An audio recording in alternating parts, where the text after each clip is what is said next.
leads that team. Outside of actually managing the team itself, I do have a lot of experience conducting these assessments, more so on the network side, the adversarial simulation side, and red team assessments. That's really where my specialty lies. I have a whole bunch of industry certifications, which aren't really that important, and I'll pass it over to And I'm Boi-Doku. About 17 years ago, I founded a technology risk management consulting firm. We specialized in anything cyber risk, GRC, risk assessments, gap assessments, et cetera. As we grew, we brought on and built up a penetration testing arm as well.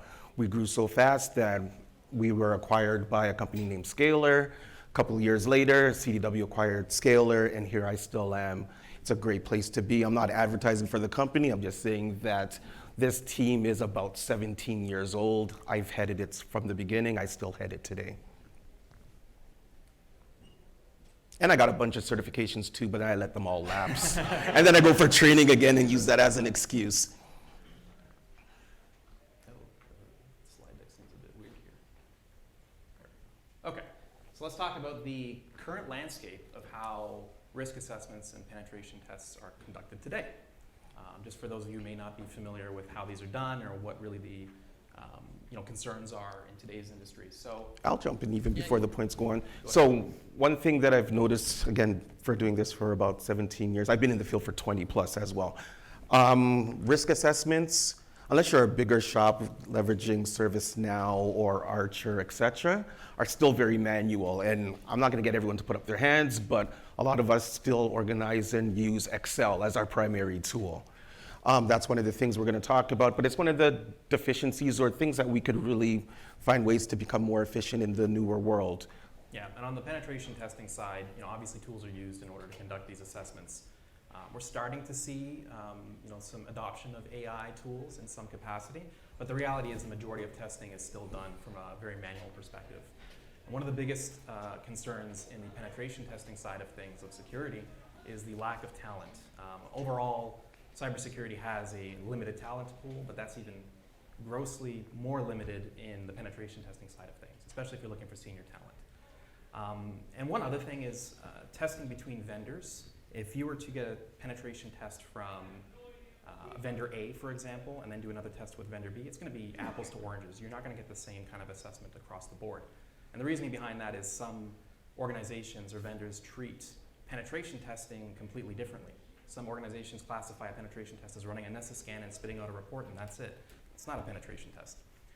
Whereas others, they have the talent to perform more advanced types of engagements, and you're going to get different things across the board. But I think more importantly, but across both risk assessments and penetration testing, one thing we're seeing is we're not really marrying the two to provide some sort of holistic view of your risks of the organization. So one thing that we do find is that penetration tests are done separately, risk assessments are done separately, but when you look at the results, you can actually leverage the results of a pen test as part of your risk management program. And the gains to that is the actual prioritization of the vulnerabilities that you identify in the pen test. So when you have that business context, you understand the impact of what the systems that are vulnerable. So we're able to leverage that, and we're finding that not a lot of organizations are doing that. Okay, so looking into the future, this is a bit delayed here, apologies. We're talking about looking into the future. I don't know why it's delayed here. Chris is trying to show his crystal ball. There's a crystal ball there, but when we're talking about looking into the future, we're not talking necessarily about, we're talking about security and technology as a whole, and some of the challenges that we're going to be facing. It's predicted that a lot of things are going to be changing over the next little while, and we're going to touch on some of these topics that relate to how we're going to be conducting risk assessments and penetration testing in the future. Spoiler alert, everybody's talking AI. We're going to be talking AI as well. Yeah. So, predictive analytics and threat intelligence, unveiling the crystal ball. So, organizations are already starting to use threat intelligence platforms to help inform their cybersecurity professionals on upcoming threats and being able to leverage information across similar industries and similar size organizations to help mitigate against these kinds of attacks. We're going to start seeing an adoption of threat intelligence and predictive analytics going forward in pretty much every kind of security platform there is. Also, when you really look at it, a lot of predictive analytics right now are being done in the security operations team. How do we leverage those for penetration tests? How do we leverage those for risk assessments? So we're looking at being able to leverage some of those predictive analytics to really look at the threat actor or the threat vector when we're looking at your risk scenario or your risk statement. So if you look at risk, you're looking at threats, you're looking at impact, you're looking at vulnerabilities and gaps. So we're leveraging this to really put together, I guess, intel around the threat piece. And is there really a threat to the risks that we're stating in part of our risk registers? And ultimately, with this information, it's going to allow us to make better decisions, more informed decisions, more calculated decisions on how we prioritize our cybersecurity budgets, our resources, and ultimately how to proactively react and mitigate against ongoing threats. So, yeah, since this is a bit off, we're going to skip over to the next slide. Quantum computing and its impact on cryptography. So I know one of the other topics that's floating around here as well is quantum computing. Quantum computing is coming, how are we going to prepare for it, et cetera. From a security standpoint, we really want to look at its risks to the encryption algorithms that we use today. A lot of the business that we transact is based on the trust that these encryption algorithms are not easily broken. When quantum computing really comes into the forefront, it's going to be broken very quickly. They call this day Q day, the day that all of the encryption algorithms that we're using could be compromised, not in months to years, but in minutes to days. And that is coming. So some of the things to protect against that or be aware of are some of the encryption algorithms that are already being worked on for quantum computing. So some take a lattice encryption type approach. I'm not going to get too technical, but NIST, the National Institute of Science and Technologies, Standards and Technologies, has already greenlit a few encryption algorithms for Q-Day, for quantum computing. So the main thesis or the main focus here is just to be aware that this exists and be aware that the vendors that you're using or your own internal encryption algorithms are prepared to protect once quantum computing comes to the forefront.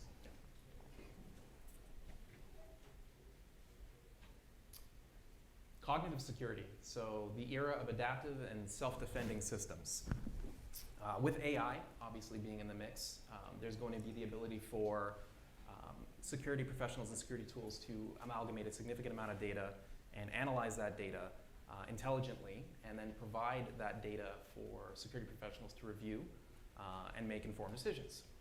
Additionally, with this information, systems themselves will be able to make informed decisions based on a whole bunch of telemetry that they'd be able to get from ongoing threat actors targeting other industries, targeting similar industries, targeting specific organizations of similar size. And all of this can be micro-managed all the way down to the individual systems, where they'll be able to eventually adapt through behavioral analytics and mitigate a threat, an attack scenario, ultimately on those systems directly and self-defend and self-patch ultimately at the end of the day. And this is the future really of how AI is going to integrate directly from a security perspective into individual systems. I don't know if you have anything to mention on that or... You got it pretty much covered on this one. Yeah, so it's going to be crucial obviously in preventing and detecting against known threats and ultimately reducing response times in order to react. Blockchain and decentralized security. So when we talk about blockchain, especially in the cybersecurity field, we're not talking about the money I lost with Dogecoin last year. We're really talking about leveraging the blockchain technology to really impact one of the three pieces of the cybersecurity or security triad. So when you look at confidentiality, you look at integrity, and you look at availability, blockchain really addresses or focuses on integrity. It makes the entries into this decentralized ledger immutable. And we can leverage this for third-party supply chains.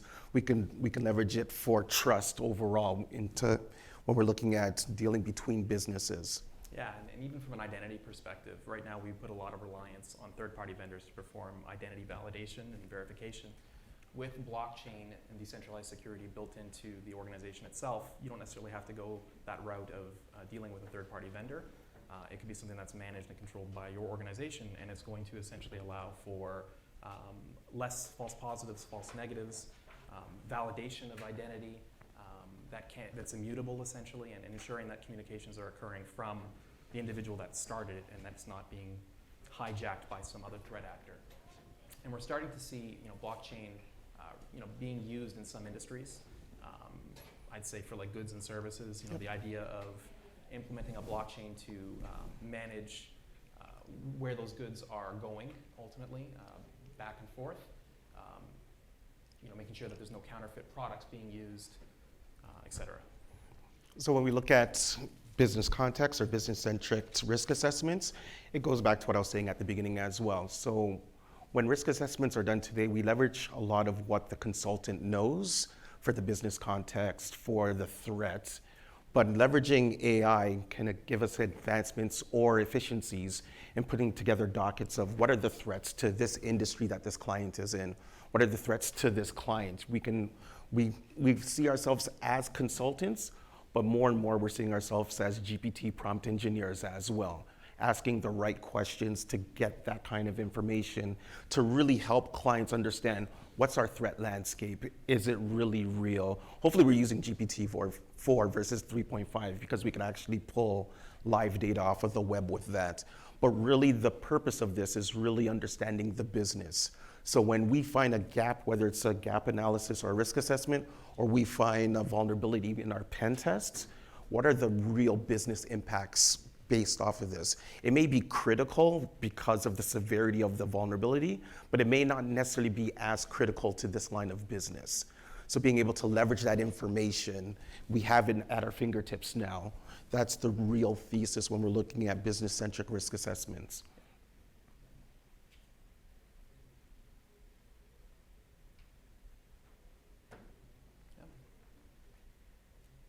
Okay, so that was a little bit about what's coming up in the future, but let's talk about how we can adapt our current assessments, penetration testing and risk assessments, to meet the demands of the changing landscape that we're seeing in IT and security as a whole. So again, this is focused more on penetration testing and risk assessments, and we'll start off with some penetration testing changes that will be happening in the near future, and it's already starting.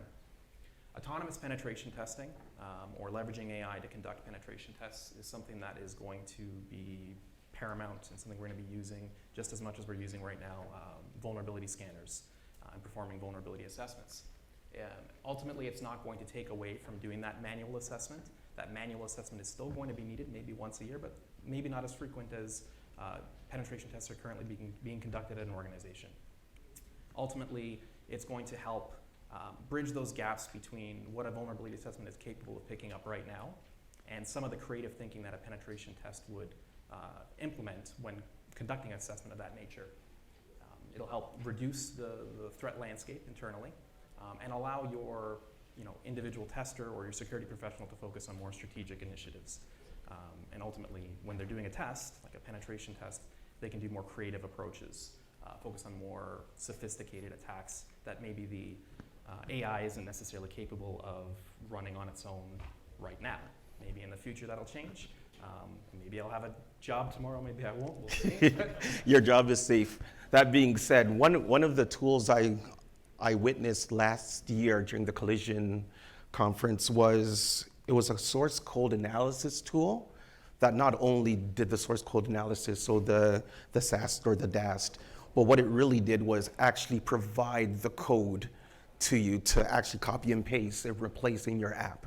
So if you had insecure code, most of the tools that existed prior to me seeing this tool would tell you, this is the issue because of this code, go and code and fix it.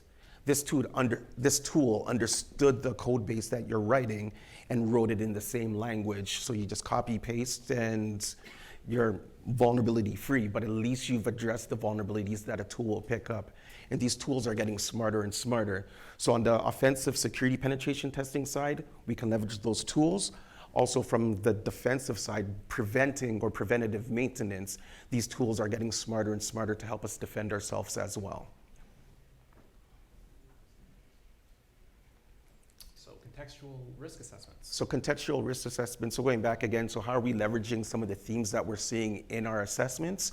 We're really leveraging and using prompt engineering, getting a good base for understanding the business now. We could do it a lot faster and we could get a lot more information in so we can make more informed decisions, especially when we're prioritizing our recommendations. So whether it's threats, whether it's business context, we're leveraging a lot of the information that's out there today. Exactly. And ultimately this provides better strategic actioning on security incidents and ultimately reducing the response time to address some of these security threats. Advanced threat prediction.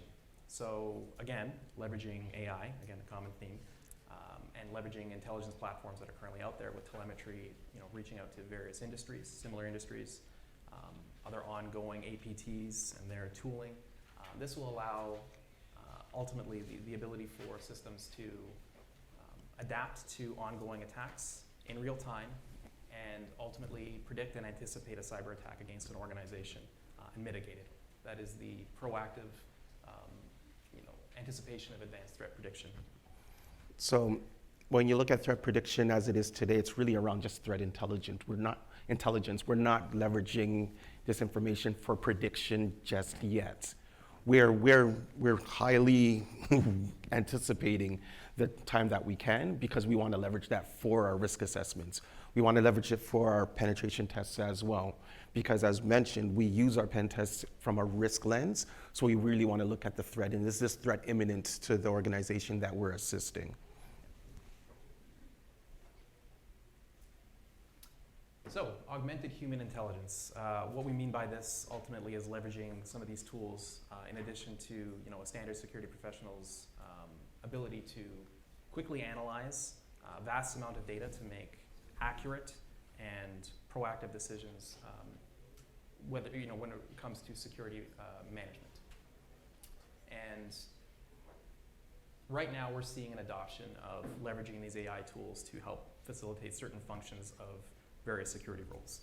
For example, we leverage AI to a degree to help run certain tools in an automated fashion and make intelligent decisions, to be able to fix certain code that may not work, and ultimately speed up our time so we can focus on more specific activities that would require a little bit more forethought and investigation that the AI tool maybe is not ready to start taking on itself. And the key word Chris mentioned was focus. By leveraging these tools, we're not spending 40 hours in discovery anymore. We're able to leverage a lot of efficiencies in discovery and use that efficiently to focus on real threat areas when we're doing our penetration testing.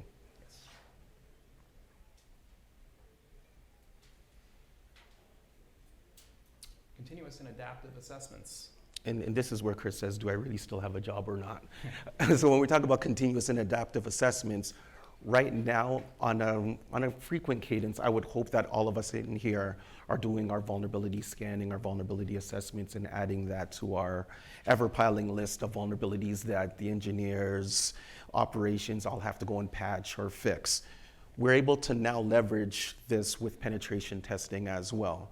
So something that you would think that you would only do once a year because of the manual effort, we're actually advising use the tools that you could run on a frequent basis. So the automated penetration testing scanners, and then do a manual test at least once a year as well. So the vulnerabilities you find from a pen test are not that different than the vulnerabilities you find in a vulnerability assessment. They're just a little bit more detailed, and you know that they could be exploited. But it's going to provide more context to the overall risk in your environment.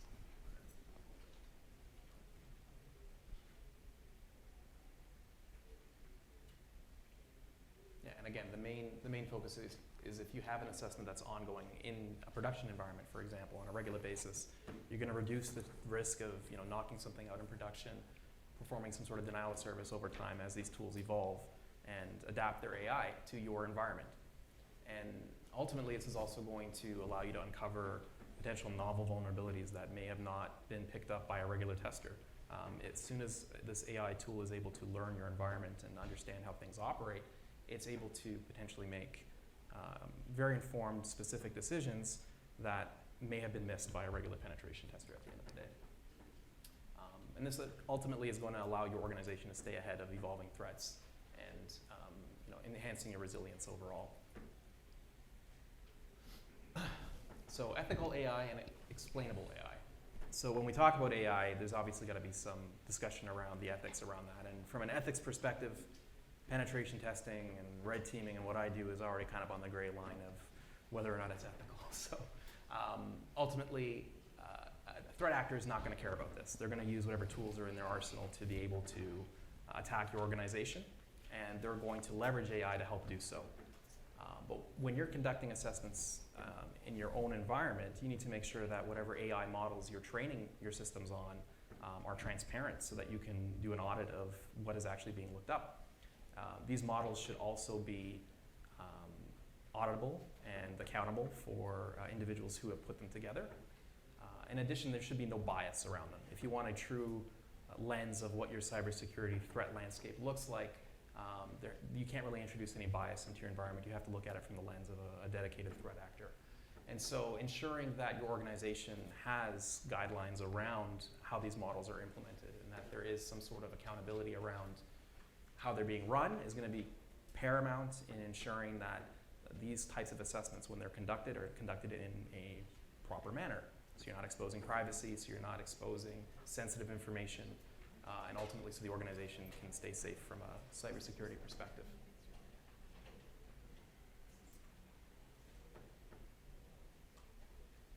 So again, how does this impact the assessments we do today? So we're not in the future yet today, but we're leveraging what we can to really emulate your threat actors or your adversaries out there. So we know once new technologies arrive, we know the bad guys use them right away.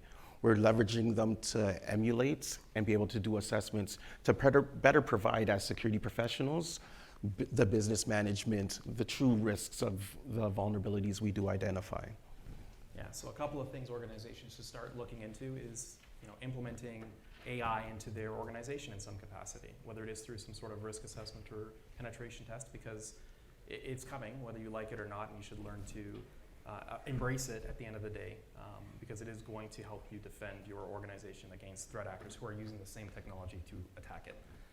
And so ensuring that there's a culture of adoption for AI in your organization is very important, because those tools will be present and being used by other organizations of similar size and in the same industries. Additionally, if you haven't started looking into threat intelligence platforms, now's a good time. Those platforms are going to be AI-driven as well and will integrate some results that could ultimately impact your organization and provide you with more telemetry and insights into what you should be concerned about.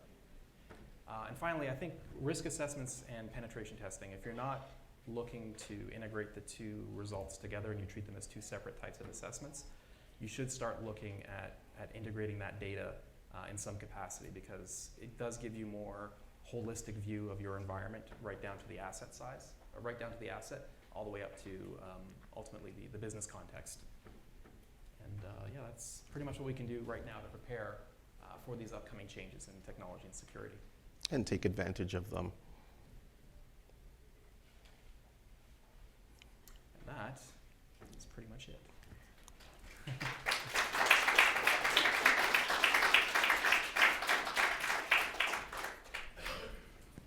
mentioned earlier on that the company rate different type of pen tests. Are there standards available? Thank you. Are there standards available that you can go to them and say, I want you to test your pen test based on this standard? And then Canada has a certain standard that they need to follow. Are there similar type of thing for pen test and risk assessment? Yeah, 100%. So there are some frameworks that if a company is not essentially following the baseline of that framework, it is a concern. PTES is one of them. The NIST 815, I think, is the other one. These are standard frameworks for conducting penetration testing assessments. Now, a lot of organizations will say that they're still following this type of framework, but the reality is We've seen in our experience sometimes, each tester is going to have an individual skill level. Reality is, I would suggest if you're looking for a penetration testing vendor, you make sure that you get on a call with maybe someone from that team, instead of just the salesperson, and find out really what do they know. Are they capable of actually conducting this in an appropriate manner? So that you're not dealing with someone who's just going to conduct a vulnerability scan and call it a pen test. We see that all the time. And you'll typically see, like from a pricing perspective, those vendors that do that will try and bottom barrel it, really, really cheap for an assessment, call it a pen test. You should probably take that as a red flag. That's probably my recommendation around that. One thing to consider as well when you're looking at a penetration testing team is that the vendor that you work with, the individuals on the team, did they have real world experience in operations before just becoming pen testers? So were they network administrators, server administrators? Were they actually developers? You have a whole bunch of people saying that they're web app pen testers, but they don't have web app experience. So how creative can they really get in terms of trying to exploit or manipulate web applications when they don't know the code or understand the code behind it? So you really want someone with that experience, that real world experience as an operator first, pen tester second. Yeah, and don't be afraid to ask for credentials. We've had lots of clients in the past ask us for our profiles, lists of our recent work that we've done, as well as the certifications we hold. That in itself is going to be enough for you to know that you're dealing with somebody who's professional. Regarding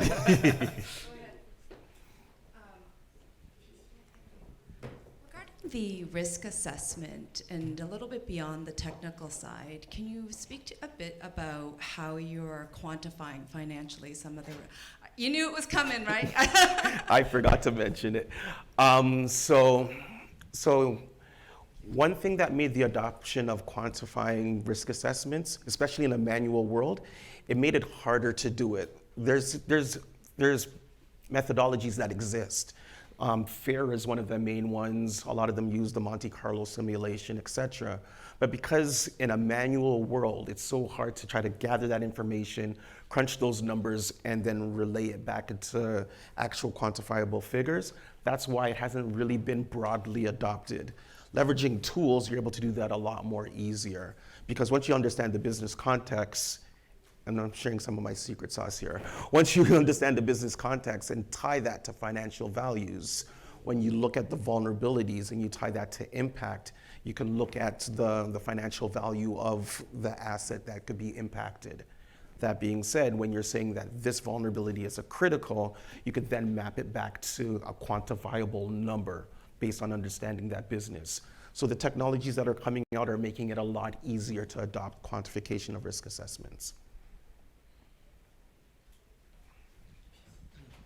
Thank you very much. I just want to follow up on the question that he asked regarding how do you create that separation between a particular pen tester or pen testing organization where there's a limit, they perform what looks like a vulnerability assessment versus what pen test. My question is, what's your advice on how to select some of those vendors? Because in my own experience, I've seen where a vendor who says we perform penetration testing, and then they perform the penetration testing and it looks to me like a vulnerability assessment. But back in my own experience, back in the day, when somebody performs a penetration test, sometimes they ask you, how far do you want us to go? They want us to identify, credentials, and they want to do identify credential. Do you want us to, exploit those credentials? So what's your own take on how a penetration test by default? What's your own take? To what extent should it go? I'll jump with two things, and then Chris is going to clarify and probably kick me under the table and say, no, I do this every day. I know this. Number one, when you're dealing with a vendor, Chris mentioned, see if you could talk to the actual pen testers on the team. That's number one. Number two, ask for their sample reports. That's organizations that are actually showing you their sample report, you'll see the level of detail. Other organizations, when you see their sample report, you'll see that it's pretty much just scan results. So where you see actual exploits, you see screenshots of the exploits, explanations, and them going into depth in terms of what the actual vulnerability is, that's where you can really see the difference. Not to say that we're the only ones, there's other great pen testing companies out there that provide their sample reports as well. So just look at the sample reports, make sure it's in line to what you're looking for in a pen test. That's really critical. Yeah, and sample reports is what I was going to recommend. You can definitely tell the quality of a report, after reviewing it. The team that's working on it obviously puts in a lot of effort. They've got a very detailed narrative about how they approach things, and you can follow along with it, both from a management perspective, but even get your technical guys to go through it and ultimately replicate something similar. Like, oh, this is very easy for me to follow along. Then you're dealing with professionals ultimately, and so that's really going to be the key thing. But also speaking with, as I mentioned before, speaking with that penetration tester on that call initially, I can tell you that gives organizations confidence that they're speaking with the right person, that they're dealing with the right team to conduct these assessments. The main thing that Chris mentioned as well, being able to replicate what was identified. Because the basic triage for an automated pen test, Nessus, Metasploit, Burp Suite, etc. You want something that goes above and beyond that. And that's what you could go and look at in terms of the reports or the sample reports. One last thing, I guess a good vendor will also show what they tried that didn't work. You don't want to just see a whole bunch of things that did work. What about the stuff that they actually did try? Because that shows they're being thorough and they're not just going with one attack path, calling it a day and saying, I did my job. You want to hire a vendor that's going to be thorough in the way they approach things, look at things from different angles. Even if they manage to exploit their way all the way to a domain administrator and get full access to your network, have they now taken a step back and looked at different avenues that could lead to the same outcome? So momentarily, if you could put yourself in the customer's shoes, Yes. A red team exercise as an example. Everything we've heard, everything everybody hears, it's not a question of if someone will get in, he will get in. So short of air gapping your entire company, taking it offline, right? It's not reality. So I'm curious if you put yourself in the customer's shoes, so if you're trying to then do these red team exercises, what does success look like from the customer side of, you're gonna learn, you're gonna have vulnerabilities you're going to fix. But now when you're presenting to the board or the executive group, you're all, like you said at the outset, risk assessments, it doesn't really get connected with all the findings. You get a blueprint of how you got in, what you did, and you're gonna go close them. So if you're from a customer point of view, what does a successful red team exercise look like? I'll jump in and he'll kick me again. He's the practitioner. I think of all the great stories that him and his team have done. Success in my view is, as a customer, that you're able to identify these attacks. So as we're running our attacks, are you able to see it? Is your security operations team able to identify that these attacks have happened? So though we may be able to compromise your environment, what were you able to see? That's success criteria number one. Because just because we're able to exploit it doesn't mean that you weren't able to identify it. And it's leveraging that information to improve your security operations.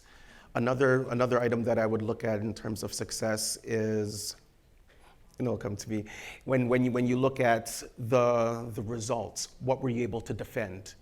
Number two is the prioritization of the vulnerabilities or gaps that we technically identify. You mentioned one of the CISOs I helped in the past, and this was quite a few years ago, he did a vulnerability/pen test. He found about 100 vulnerabilities in his environment. He took all 100 vulnerabilities and he wanted to go and fight with the risk team and say, I want all 100 vulnerabilities in the risk register. That's not practical. Businesses I've seen maybe have 50 to 100 total for the entire business risk. It doesn't make sense to come and throw 100 cyber risks. Not all of them actually impact the business the same way. Chris mentioned it. Amalgamate your pen test findings with real world context for risks and risk scenarios. One of the cheat codes that we can do now that we couldn't do then is actually GPT it. Here's all the CVEs we identified, group them into similar type of business impacts, and then you could create risk scenarios based off of that grouping. You could take that list of 100 and drive it down to really 7 or 8 themes now. So that's success as well. Getting 7 cyber risk themes or risks, especially critical or high in your risk register, is something more palatable and something that the business can actually action on versus the 100 and like, oh, there's the security guys again. Yeah, and I mean, success is really going to be based on the maturity of the organization, right? A success for an organization just starting out in penetration testing and vulnerability assessments is, okay, do they have a handle at least on existing patch management, for example? At least we know that that's being done correctly. Because the reality is, defense in depth is the only way you're going to eventually mitigate these kinds of attacks. And EDR is going to be bypassed, your phishing filters are going to be bypassed. At the end of the day, individuals are the weakest link, and they'll be the ones who are going to let in that ransomware attack through an email campaign. And so, success can be measured on different levels depending on the organization's maturity. So you kind of have to take that step gradually and, okay, are you able to no longer identify patch-related issues? There's your patch management under control. Are we addressing all Active Directory issues? Has that been taken care of? Because those are going to be real juicy targets for an attacker once they get in. We have very limited, Active Directory attack avenues, after this last assessment. Then you start getting into what Ben had mentioned.